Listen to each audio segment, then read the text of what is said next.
Today, the New Orleans Police Department arrested Hilda Vasquez, the mother of 12-year-old Bryan Vasquez, in connection with his investigation into his death. A stunning turn in the case of 12-year-old Bryan Vasquez, the boy who disappeared out in New Orleans. His own mother, Hilda Vasquez, is now under arrest, facing serious charges in the latest chapter of a story that raised tough questions for police and child welfare agencies. We are going to break down this latest development with a criminal defense attorney who has insight into a disturbing detail that could turn this case on its head. Allegations that this wasn't Vasquez's first encounter with abuse. Welcome to Sidebar, presented by Law&Crime.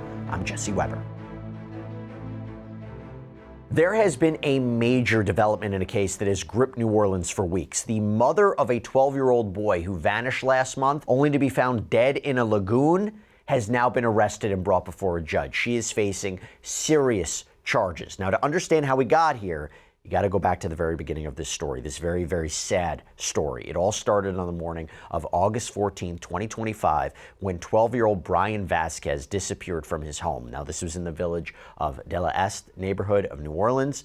Bryan was, it's important to note, nonverbal, neurodivergent, especially vulnerable. His family said that he had been last seen inside his sister's bedroom, but by late that morning, he was gone. His last known sighting was on this neighbor's doorbell footage, apparently wearing only a diaper, wandering alone on the street, unattended. And what followed was an agonizing 12-day search that saw neighbors and volunteers, even the Cajun Navy, combing the area with sonar drones and airboats. And police, too, they mobilized. In fact, this was such a big case. I just was in CrimeCon, and I was talking to numerous people about this situation, because what happened? It came out that there had been a 5-hour gap between when Bryan's mother reported him missing and when the police, NOPD, began actively searching. That's the allegation. At a press conference, Police Superintendent Ann Kirkpatrick admitted the delay was inordinate and confirmed that Internal Affairs was opening an investigation into what went wrong. And then, August 26th, that's when everything changed. That is when the worst news imaginable came forward. Search teams located some of Bryan's remains in a lagoon not far from his home. Days later, the Orleans Parish coroner ruled that Bryan had died from blunt force trauma caused by an alligator and from drowning. According to reporting from NOLA.com, hunters set out alligator traps at the lagoon, and the coroner's office told the outlet that one of those gators trapped was dissected, revealing what has been called the upper remains of a human. DNA testing is going to confirm whether the remains actually belong to Bryan. It's horrific. It's horrific. The investigation into how he got into this point took a very sharp turn inward, though, toward Bryan's own household, because it started when authorities issued a search warrant for cell phones they say belonged to Vasquez's family.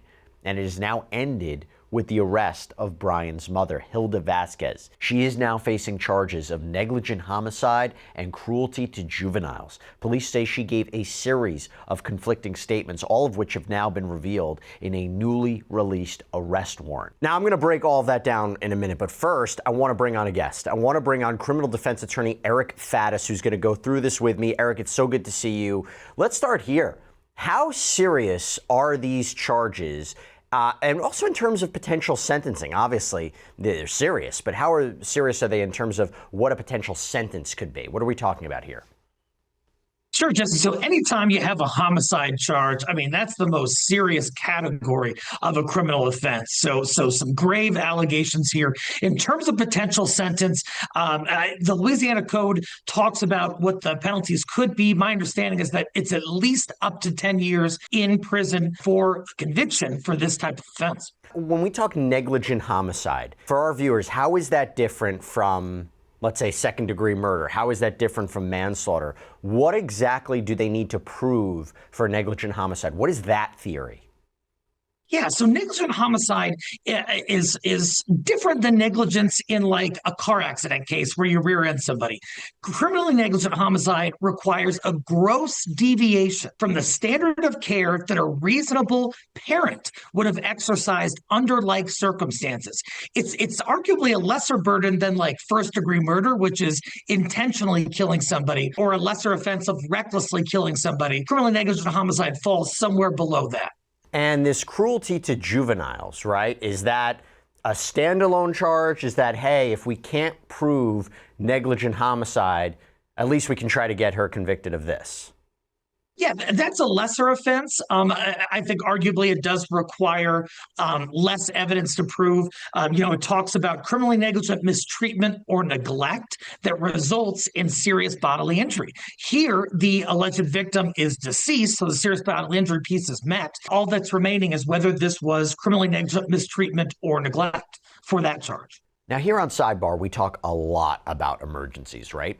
But what we don't talk about enough is how to prepare so you can face anything with confidence. I mean, did you know that falls are one of the leading causes of injury for older Americans? Yeah, 1 in 4 experiences one each year. And getting help fast, that can make all the difference. That is where Medical Guardian comes in. And if you think you already know what a medical alert device is like, think again. Medical Guardian continues to innovate, making them sleeker, easier to use, faster than anything you may have seen before. They offer devices that you can wear your way, around your neck, on your wrist, clipped to your belt, so protection fits seamlessly into your daily life. These devices, they work nationwide with 4G LTE and Wi-Fi, connecting you instantly to 24/7 US-based emergency operators who already know your name, where you are, who to call. They can send emergency services and notify your loved ones. So whether it's a fall, a sudden allergic reaction, a car accident, any medical emergency.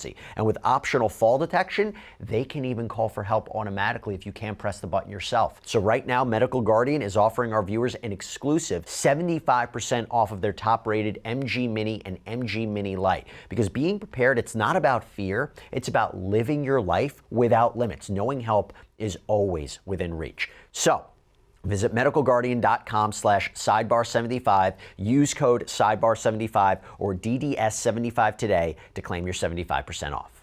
Again, this is a tragedy. This shouldn't have happened. I think we can all agree. Why did this happen?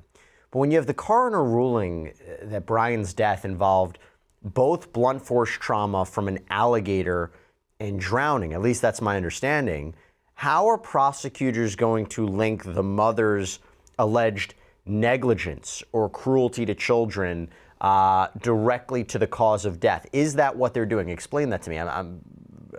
Is that going to be tough?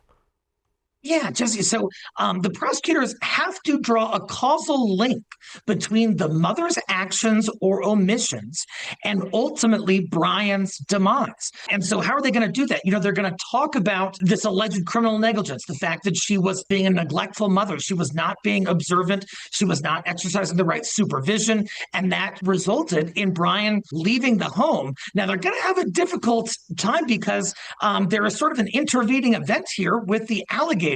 And the defense is going to say alligator caused the death, not the mom. But I guess it's the idea is if you didn't do enough to watch your child and they get hit by a car, they get, what we're talking about here. If they fall down, it's like you have a responsibility. I guess the question is, and this is something we're going to explore, what is the legal line between arguably bad parenting and a crime?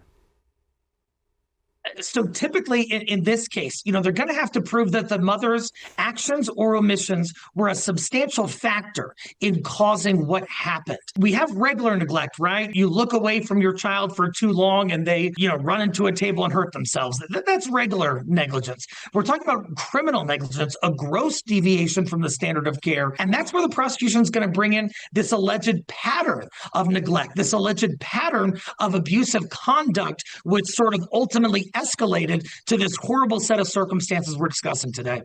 Could the defense in any way work with the idea, raising questions about whether law enforcement mishandled the case? Wasn't there like a 5-hour delay in the police response? Is that something the defense could work with? Oh, I think absolutely, Jesse.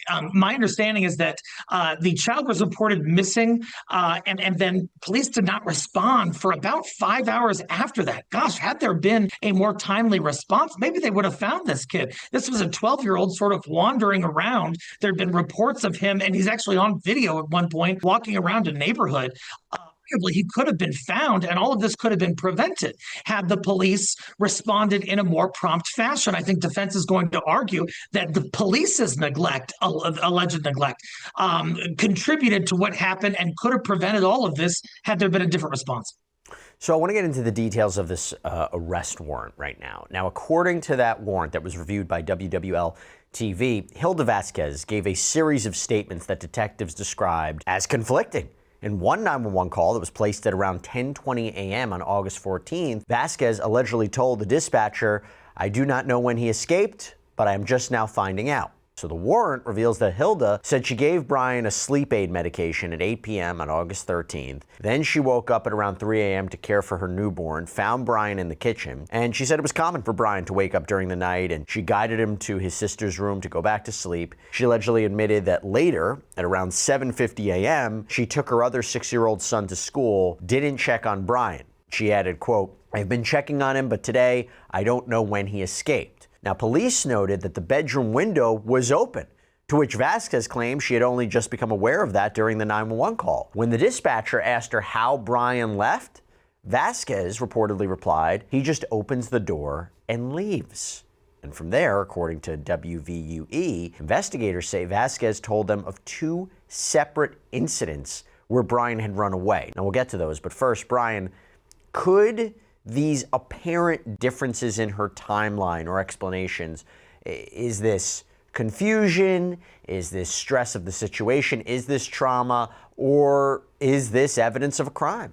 Well, it depends on who you ask. Certainly the government, like you said, is characterizing it as inconsistent statements that could sort of impugn Hilda's credibility in front of the jury. On the other hand, I mean, this was a very chaotic scenario, quickly developing. My understanding is Hilda was trying to report the child missing. Her team is going to say, hey, she was doing the best she could under the circumstances to relay the information she had as she was learning it and as she was learning new information. And so I'm not sure those statements are going to be overly problematic for the defense. The best she could. Is this apparent lapse in supervision? If we take these statements, right, looking at checking on Bryan at 3 a.m., then leaves to take another child to school, doesn't check on him, is that a crime? Is that negligence? Is that criminally negligent homicide? That's why we have jury trials, Jesse. That's what the jury's ultimately going to have to decide. And I think it's a close call here. We're talking about what a reasonable parent would do under similar circumstances. We got to keep in mind that Bryan, the child, was nonverbal. He was allegedly on the autism spectrum. And so he was a special needs kid. And so what would a reasonable parent of a special needs kid do? And did Hilda's behavior constitute a gross deviation from that? That's what the jury is going to have to determine. And like I said, I think it's a close call. And investigators say she told them Bryan had run away before. How does that impact the analysis? So that's going to go to Hilda's state of mind when all of this transpired. The government's going to argue, hey, look, this wasn't a one-off scenario where Bryan happened to get out unbeknownst to the mom for the first time. Apparently, this had happened twice, and allegedly it happened in very proximal time to when Bryan ultimately left and died. And so the prosecution is going to say, hey, that's gross deviation from the standard of care. She should have known that this kid had a propensity for leaving and going out there unsupervised, and she did not take reasonable measures to prevent harm from happening to that kid with the knowledge that he has a predilection to do this. We talk about in the law, particularly with negligence, foreseeability, right? You should have known, you should have foreseen the consequences, you should have foreseen the danger. Keeping the window, if it was open, when did you notice it open? Was she under a duty to keep the window locked? I mean, was it foreseeable that he could potentially have left that way? I think it was foreseeable that he could have left through the window. Whether she had a legal duty to keep it locked is a different question entirely. And, there's no law that essentially says, hey, if your kid gets out of the house one time, you got to make sure all the windows are locked. However, it's a consideration that the jury might factor into their analysis when deciding, hey, what reasonable measures could this mother have done to try to prevent this with the knowledge she had of how her kid behaves? And it's reasonable to think that she could have put locks on those windows, but didn't, and now here we are.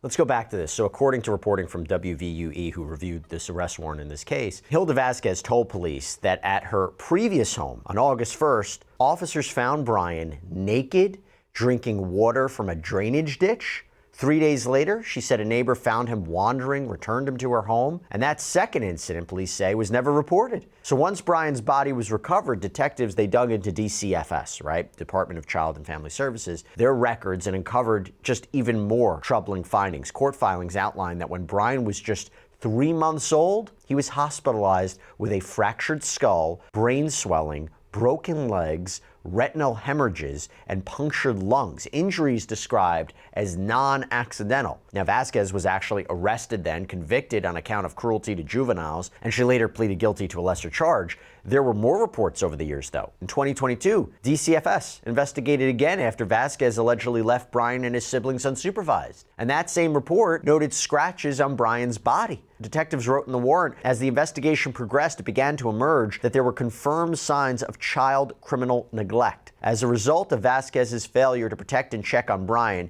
he sustained serious bodily harm after he left the residence and entered the water. Eric, how does that affect her current case? You know, surely the prosecution is going to talk about an alleged pattern of neglect here, a pattern of a lack of supervision. And by the way, will it come in? Would a judge allow that to come in? Yeah, that's an important question, Jesse, because I think the incident that happened when the child was 3 months old, that is so remote in time. That was approximately 12 years ago. I think a judge is going to say, hey, that's too inflammatory, it's too prejudicial, and it's not related enough to what happened. However, the 2022 incident, I think, is a problem for the defense, because what it shows is that when she lacks supervision of this kid, he goes out and gets hurt. And that is exactly the set of circumstances that happened in 2025, which ultimately led to that child's death. Yeah, and that's the part, right? If it is allowed in, doesn't it make it incredibly hard for a defense attorney to argue that this was just a totally tragic, unforeseen accident? She played no role in it whatsoever, if the judge allows this in. It certainly does. You know, I think one argument the defense might make is that, hey, parenting is hard, and parenting a special needs kid is hard. And every parent has likely left their child unsupervised for some period of time throughout that kid's life, and that kid got some kind of injury, whether minor or otherwise. And so, you know, does that lack of attention to that kid temporarily constitute a gross deviation? It might constitute negligence, but does it constitute criminal negligence, which is a gross deviation from what a reasonable parent would do? That's really the crux of it, and that's going to depend in part on how the jury sees what reasonable parenting is. What role does DCFS play in a criminal investigation or prosecution like this? I'm not trying to cast stones, but if there is determined to be a failure by the child welfare system to step in earlier, if they knew of the risks, didn't do more, and I know they're limited. We talk about it all the time, what they are limited to do. And we know that there is always a goal to maintain the family unit. But how is that something that maybe the defense could work with? You know, I'm not sure how helpful it might be for the defense, because how would the argument go? Would it go something like Child Protective Services didn't secure this kid well enough from this horribly negligent mother who ultimately lacked supervision and resulted in the kid getting hurt again? I guess the argument would be it was a really unfortunate series of events, but clearly they didn't think a crime was being committed, right? Or they didn't think that it was rising to the level of the child needing to be taken away. This was just an overwhelmed mother. I don't know. Sure. I think that's a fair point. And I think defense can style that as, hey, look, if there was a serious pattern of neglect that was putting this child at risk, why in the world would the agency responsible for making that decision give the child back? The reason they gave the child back is because they didn't observe something overly alarming, some gross deviation from a standard of care of reasonable parenting. They didn't see that, and they're the experts on keeping children safe from parents. They gave the kid back because they thought the kid was safe. And by the way, I'm not defending her in any way. I'm just trying to make some legal arguments and try to understand where they're going to go. So let's now talk about this. So on September 7th, NOPD announced that Vasquez had been arrested and booked into the Orleans Justice Center at a press conference. Take a look. Today, the New Orleans Police Department arrested Hilda Vasquez, the mother of 12-year-old Bryan Vasquez, in connection with his investigation into his death. Ms. Vasquez was taken into custody today, Sunday, September 7th, and has been charged with second-degree cruelty to a juvenile and negligent homicide.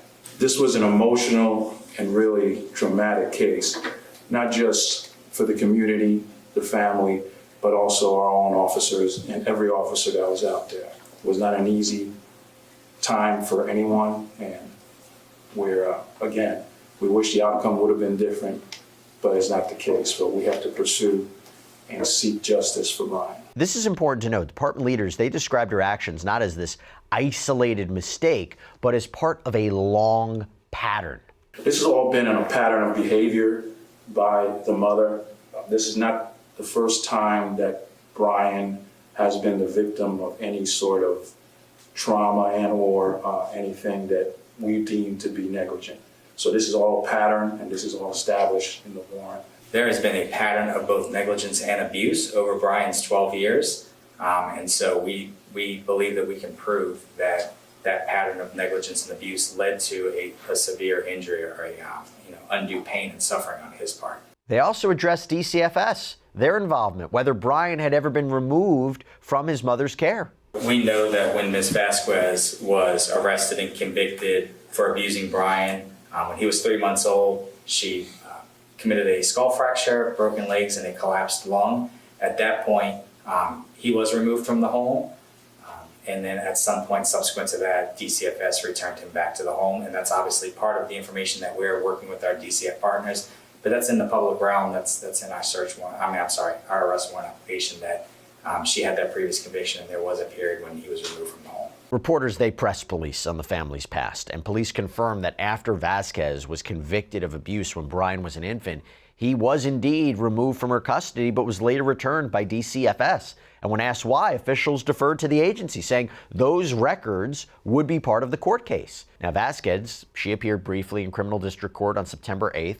She was scheduled for an arraignment, but that portion of the hearing was postponed so she could actually secure an attorney.